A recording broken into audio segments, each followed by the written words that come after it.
Let's get this party started.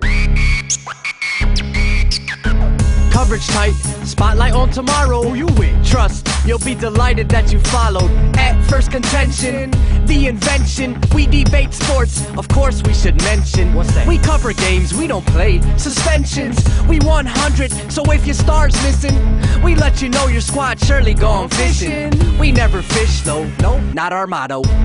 We sport on deals, on court, on fields. The victors, the vengeance, the legends, latest invention.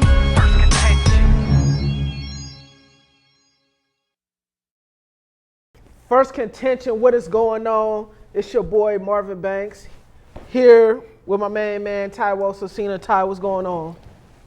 No, this episode is beef, and this is what we have on this show today. If you didn't know, like Black Avengers won again against the Rock Boys. No one even knows what you're talking about. You gonna do that? Yeah, I can't even flip my piece. Yes, because this episode is beef, and I got beef with you last week, and this is how I settle my beef. Understand me?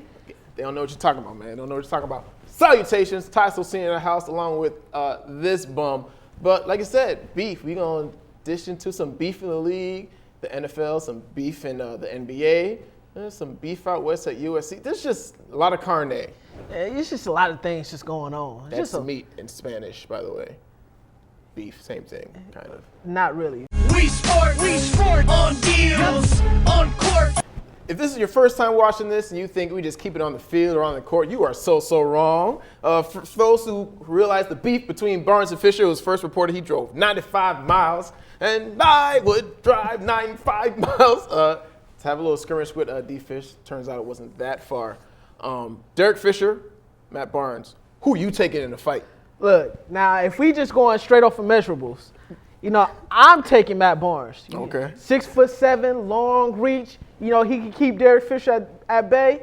A jab, another, jab him again, keep him off bay. Then he comes in, short uppercut, boom. Then hit back. But you gotta be crafty though. Those lefties, those lefties could be a little bit crafty. And D-Fish, I don't know. Like he could take a couple of punches as well. But okay. I'm taking Matt Barnes. So I'll go with Matt Barnes. And that's fine. I'm taking Derrick Fisher, okay? Oh he's young, got a low core, low center of gravity. He can wash himself, and he's top heavy. You know what I'm saying? So Barnes has the height, but the bigger they are, the harder they fall.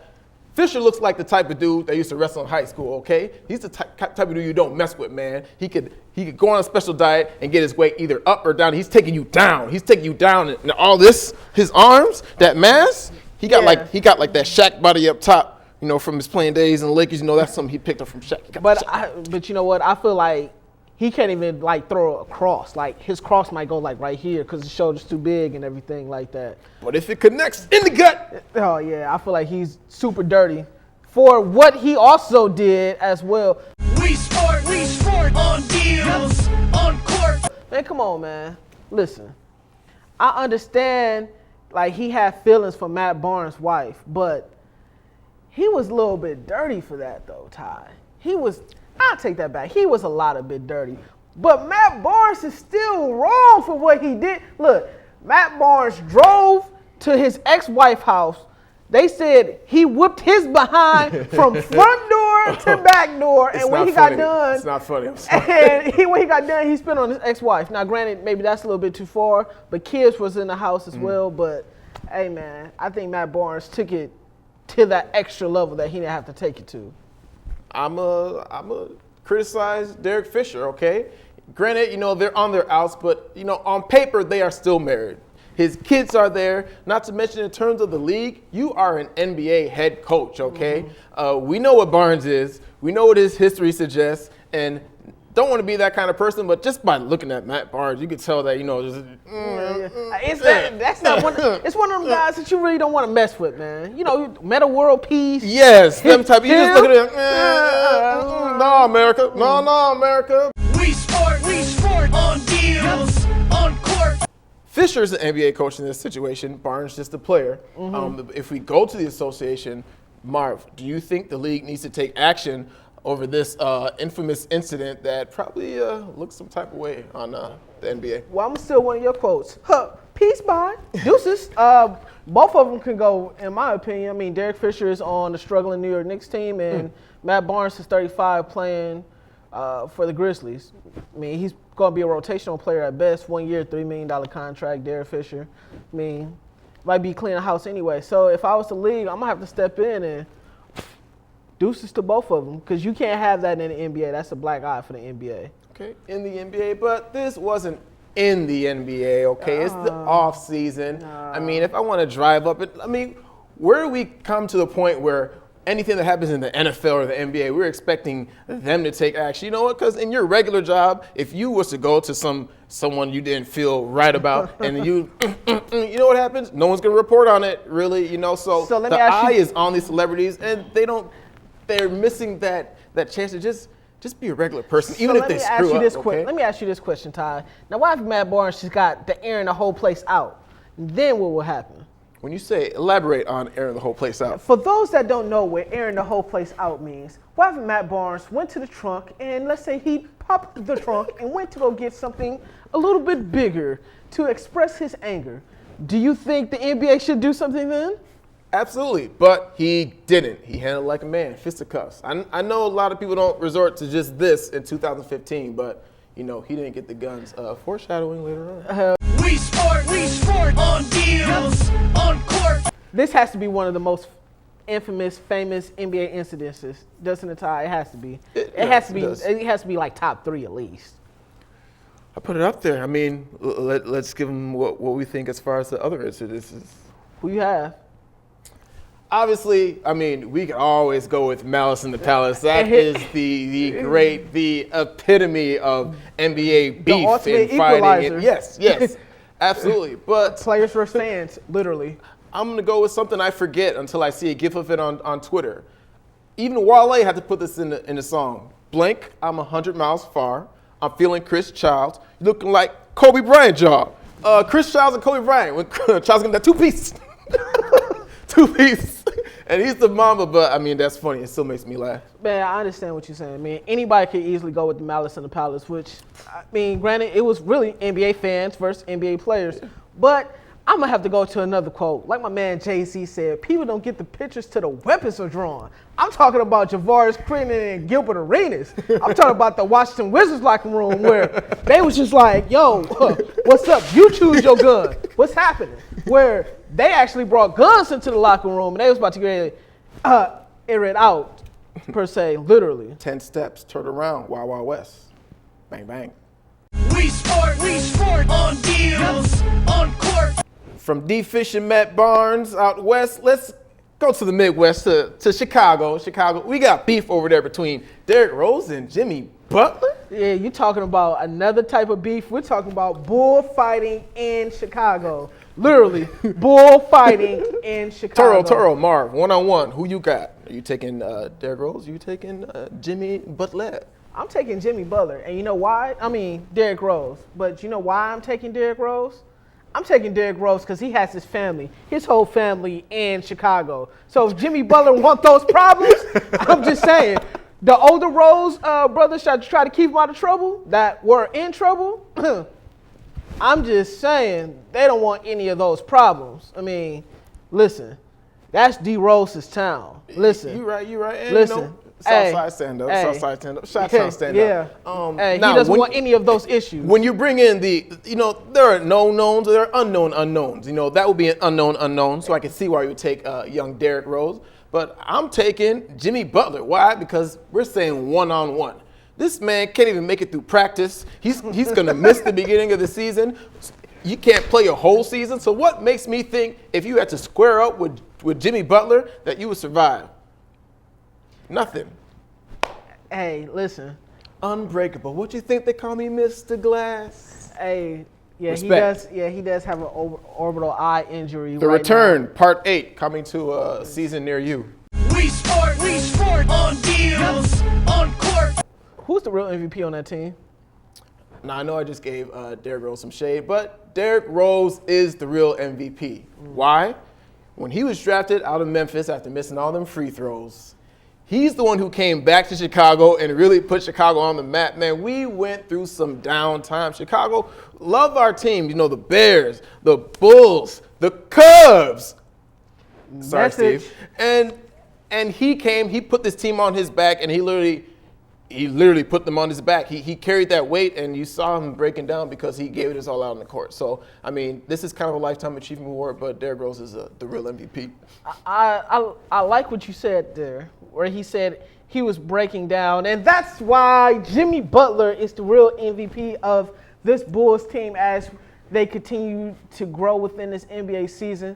I mean, he went from no name to potential superstar, averaging 20 points. I mean, he's locking down, folks. I mean, he's playing on the offensive end and defensive end, and Lord knows, you know, D Rose probably gonna miss about a good 50, 60 games this year. So, no, you have to go with Jimmy Buckets, as you like to say. Buckets. Love Jimmy Buckets, and all he does is get buckets. But man, he came when the ship was afloat because of what Derrick Rose did. Man, I'm just saying. Thank you. Hey, Derrick. look, I'd rather have somebody that's healthy. We sport on deals, on court. We've gone over what would happen if they hop into a ring, but in terms of the court, can these two superstars, sub-superstar, coexist on the same team in Chicago, Marv? Hey, yes, they can. I mean, they don't have no other choice but to coexist, because if they do, if they can click, they could be the number one backcourt in the NBA. And I'm putting them right up there with Steph and Clay. Really? Yeah, if they can coexist, I think they can be the top backcourt in NBA, and I think that might be enough to propel them into the NBA Finals as they continue to progress throughout the NBA season. The only real threat I really see in the Eastern Conference right now is, of course, Cleveland. But that's the only threat. But if they can coexist, which I think they can, Chicago's big enough for both of them. Hey, they can do it. This might be the only opportunity. I think they can do it too. I'm hoping that it's the coaching change that could help. When you get run down and this person's not playing and Butler's playing all the time, he's like, why I love Rose so much. I'm the one out here putting in all these minutes. Rose out here playing, 63 minutes a game, and the game ain't even that long. I don't know how, but he's doing it. So I would love to see him coexist. Now, granted, Curry and Thompson, more of an offensive backcourt, but the intangibles that Rose and Butler have, because Rose plays defense, Butler plays great defense, and he can get to the rock. They can both shoot, well, there's give and take, give and take, but they're more balanced backcourt. Exactly. We sport on deals, on court. I know I kind of alluded to this as we was talking about the last question, but I do think they can make a deep playoff run this upcoming season. I think they can make it to the NBA Finals if they can coexist with one another. I think they can be the Eastern Conference representative in the Eastern Conference. Man, so, last time you hopped on the bandwagon, it was just all downhill, Marv. So I hope this ain't some Mr. Hey, look, Juju. listen, it's not my fault that Thibodeau played Jimmy Butler 96 minutes a game. I don't know how that happens, like you always say. It's only 48 minutes in the game, but he played him 96. If I don't someone know how finds a that way, happens. it's going to be Tibbs. Tibbs going to find a way. Look, I'm not all the way on the Bulls bandwagon because Milwaukee is coming up, but I am saying that they can represent in the Eastern Conference this year. Look, the Cubs just barely won today, so don't. Barely. What about last night? Okay, can we stay in basketball? Don't forget. I mean, this, ladies and gentlemen, this is a man who was excited for the Bucks and Bulls series because he thought they were going to do something. Y'all ain't about it. Y'all up and coming, but you're still a long ways away, even with a new coach. Let me tell you the expectation. We ain't gonna play no defense, that's for sure, because Thibodeau's gone. But hopefully we don't have the long droughts on offense, which is what we had under Tibbs and what turned out to be our undoing. But we're gonna have to wait and see. We'll see the way Hoiberg gets things going. I think they'll be doing some running. Just rest them. As long as they have their legs come place the playoffs and the postseason, those will be just fine. I like how you threw Milwaukee underneath the bus. All we gotta do is just punch D Rose in the eye like Jimmy Butler did. Spoiler alert. We sport on deals, on court. We can't get too far into the show without talking about the NFL. Football. Week 5 recap. A bunch of exciting games from Sunday and Monday. Not so much on Thursday. What was the most impressive victory from Week 5? I had to really sit and think hard and long about it. But it has to be the Atlanta Falcons are 5-0 after another fourth quarter comeback. It seemed like the Dirty Birds just will not die off, Ty. Like, every time they get into the fourth quarter, teams are like, well, we got this. Well, joke's on y'all because they've been coming back on teams left and right like no other. Ask the Giants, ask the Cowboys, and now ask the Browns this past weekend with a pick six in overtime by Mr. Robert Alford. So Dan Quinn got something brewing down there in the A. So I think the Falcons. Feel you. Granted, though, you did say the Lions, the Cowboys without Desmond Romo, and Giants, but the Browns. I mean, the Giants. Again, I think they're gonna win the division, but I'm going with Andy Dalton and the Bengals. What, you score first, and then Seattle scores 24 next, and you rally back. For all the criticism that Dalton receives, he showed a lot of composure. He rushed that touchdown on his own, and more importantly, Tyler Eifert, man, this may be that ingredient, that was missing last season when they couldn't make that playoff victory. So with all the ingredients that Cincinnati has, I think this is a team, again, that I like this squad better than Cam and his Panthers because of the nucleus around Dalton. Huge win against a Super Bowl contender. We sport on deals, on court. Was Dalton the most clutch QB this past weekend, Ty? He was pretty clutch, but he wasn't the most clutch. Again, we talk about Dalton's nucleus. Now, I'm going to put on my Homer hat. But it's not even a Homer hat. I told you I'm off the Jay Cutler bandwagon after what happened in Lambeau Field last year. But listen, man, this dude's in a game, and he's playing without Alshon Jeffrey again. His O-line, everyone's getting injured. He's got a rookie center out here. Granted, you have Forte, you have Bennett, who had an awful game, a bunch of drops. You have him on your fantasy team, Marv. And he's out here. He did surrender the first points of again, the offensive line straight up the middle with the rookie center. But he rallied them back to beat the Chiefs against that pass rush. Eric Berry's back. Tom Bahali, Justin Houston. He threw a beautiful pass to Marquise Wilson, and he threw the game winner to Forte with. Are you done? This is the Jay Cutler I fell in love with, man. The one who didn't have these outstanding receivers. Are you done? Are you done? No, I'm not done. Jay Cutler without expectations, that's a good quarterback. Well, you pretty much took up the whole time of this segment. I know, I'm sorry. I feel very, very strongly about it. Anyways, it's definitely not Jay Cutler. I mean, the Bears beat the Chiefs team that lost Jamal Charles. So I think that's specifics. I think that's the asterisk next to that. But you have to give it to Andy Dalton. Look, I've seen the first time Seattle do something different in that defense. They put Richard Sherman on A.J. Green wherever he went. He wasn't just on the left side. He was on the right side. He was in the slot. Because you know why? Because A.J. Green was torching Kerry Williams. So Andy Dalton was just connecting left and right. And to come back against that defense, 17 points down to come back and win, hey, mucho props go to Andy Dalton and the Bengals. Swear. So Kerry Williams, part of that Legion to Boom. But it's like, brothers. And then there's certain times you're like, that's my half brother. Stepbrother. It's the stepbrother. That's the other dude. Third, second, fourth cousin. We sport on deals, on court. Bengals an impressive 5-0 team, but are they the most impressive 5-0 team? Who's the most impressive 5-0 squad so far? Most impressive 5-0 squad right now? I mean, hey, look. Don't do it. The Patriots out here smacking folks, man. Listen, look. I've been saying it for the last 2 weeks. Now, granted, I love my Packers, but the Patriots they're not taking any prisoners. I mean, Brady it's angry Brady. Mm-hmm. It's very angry Brady. So, most impressive 5-0 team or 4-0 team because they had a bye is definitely have to be Patriots. Okay. And you had him for MVP this year, right? Right. If the ballot in today, yes, I will have Brady as MVP. Why is that so hard to say? Because he should go to Rodgers. He's not playing without Jordy. He's playing without Jordy. Okay. You know what? Then I want to say the Patriots, but I'm gonna give the Packers some love. Hey, come on over to the dark side. Oh, no, I ain't coming over. But like you said, he is playing without Jordy. He's doing what he's doing now.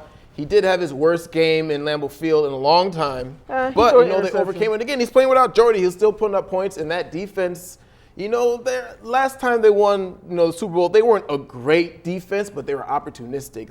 this defense is better. They're more stout against the run, and they still make plays. Even the rookie Quentin Rollins. So, respect. I mean, good football culture in Green Bay. Respect.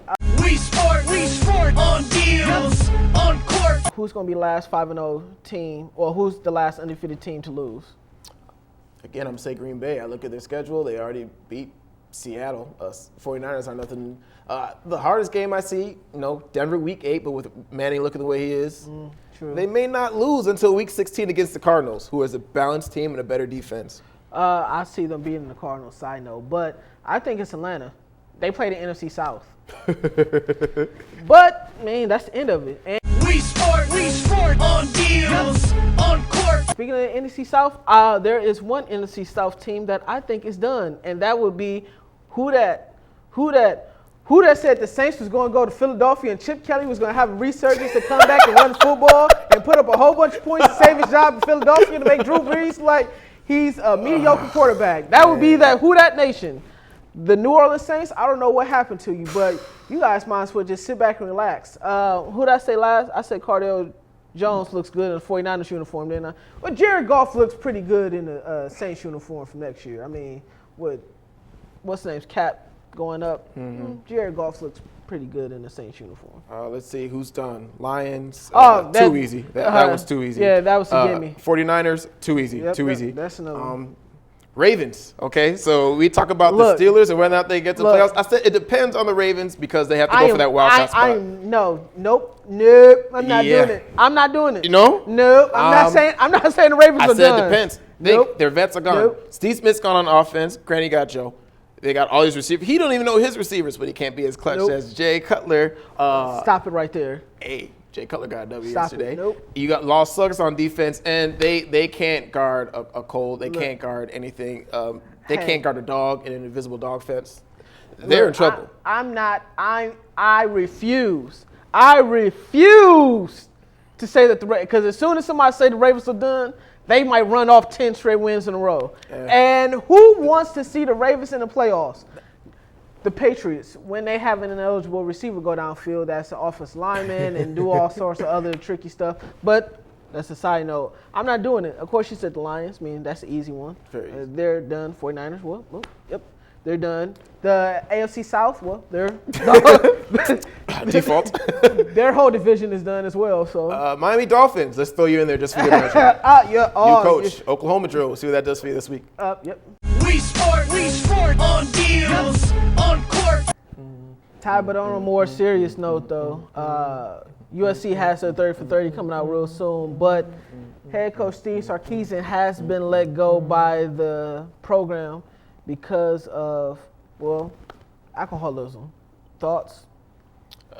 Again, it is very unfortunate. This is a stressful job, but we can't lose sight of that. You're talking about a premier program in college football, all the expectations, not from only the student base, the alumni, the boosters. This is USC, okay? When you come, you're supposed to win. I mean, the season's already over. They've already lost twice. They have a good-looking quarterback, and not to mention, it really got sad when you brought in the fact that not only is Sarkisian dealing with alcoholism, he's also reportedly going through a divorce now. Again, you spend all this time on the road, away from your family during the season, off season, you're recruiting. I mean, you got to give it up to coaches. It's a lot of stress. So I can understand why I take him to the bottle, but it's good they got him out there so we can get some help. But I mean, it's not the first time that he has had an incident. Remember, he was drunk in front of boosters before, but it's even reports saying that he was very intoxicated while he was coaching games. Sideline, man. But wow. Just out. It's sad. It's sad. Like you said before, USC is one of the premier programs, and you go to USC to win. When you think about Matt Leinart, you think about Reggie Bush, Lindell White, you think about that whole culture. Junior Seau, Marcus Allen, Ronnie Lott. We could go on. We could on keep on going. forever. It's one of the premier programs, like you said. So to see him struggle and to see that program struggle like it is now, I mean, it is what it is. What needs to be fixed? I mean, because I know you feel some type of way about Pat Hayden. I think Pat Hayden has to be out of there too. I mean, because this happened on his watch. And I know he's part of the football college committee that votes the teams in and everything. But Look, he had an incident on the sideline where he came up from the booth to the sideline as well. Oh, that's true. So, that's true. I Who can forget? Pat Hayden, this happened on your watch. I know it's unfortunate, but changes have to be made. I know the president came out and backed him. That can be the KOD, kiss of death as well. Just got to start from up top. We sport on deals, on court. Over to Athens, Georgia. Bulldogs lose their, I'll call him a little bit unheralded running back, Nick Chubb, for the season. Suffered quite the injury, on Saturday. How does this affect the way you feel about players who some say, should be paid, should be able to get to the league soon? I mean, that whole situation when you see another major injury live. It just reminded me so much of what Gurley went through last year. When you looked at how Gurley was, he was going to be a top pick. He was a Heisman hopeful. Then he got caught up with that whole scandal, came back. I believe 2 weeks later, he ended up messing up his ACL. And you see Nick Chubb right now. He's a Heisman hopeful. He's going to be a high draft pick in this upcoming NFL. Hopefully, he could get back. Now, they're saying the injury is not as serious. There's no ligament damage where he tore anything, but his season is over with. I don't know. Somebody like Leonard Fournette, I might be looking at this a little hesitant, like maybe I might need to sit out, but I don't know. And he literally just came out, pretty much supported his team and said, I'm going to ride or die with you guys. I'm not going to sit the season out. I always know Jadeveon Clowney had to deal with the same thing. So people said, oh, you're done. You're going to the league. We need to put some extra emphasis on this insurance policy because something needs to be there to protect these players. We understand what you're saying. The NCAA are hypocrites, okay? They're hypocritical. And so these players need help. They need more food. I mean, they need more money to deal with what they're dealing with. I mean, they are working a working person schedule while going to school, and they really miss out on a lot of the fun that regular students get to do. You can't go to the bar and drink like other students. Why? Because you represent your university in a different way. Think about the NCAA is a cash cow. Why would you want to mess with? Why would you want to mess with your cash cow, which is NCAA football? People are steady going to pay more and more to see more and more games. So why change the rules if it's bringing you money? Capitalist society. Exactly so. We sport on deals, on court. And we just gonna stick it to our theme of the show: beef. Ah, man. KD versus Stephen A. Smith. You don't want to make an enemy out of me. Woo-hoo-hoo-hoo-hoo. I'm not going to have it. Just give me my camera. I'm going to look right at the camera and say it. You do not want to make an enemy out of me. I'm not having it.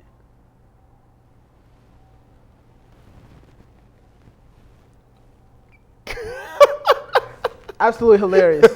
It was an Oscar-winning performance by Stephen A. Smith. Who you with? Are you with KD or Stephen A? Who do you I'm think with was KD. right? Because You're with KD? Oh, yeah, that's so disrespectful. You're not finna get on national airways and clown me like that. After I said, but I understand why Stephen A. did it. He's coming out his credibility. But what you're not going to do is get on national airwaves and threaten me and say, you don't what? Look, I understand you're Stephen A. Smith, but let's not get it twisted. You still have to get information, get resources for me to get your job going. That's true. So you are not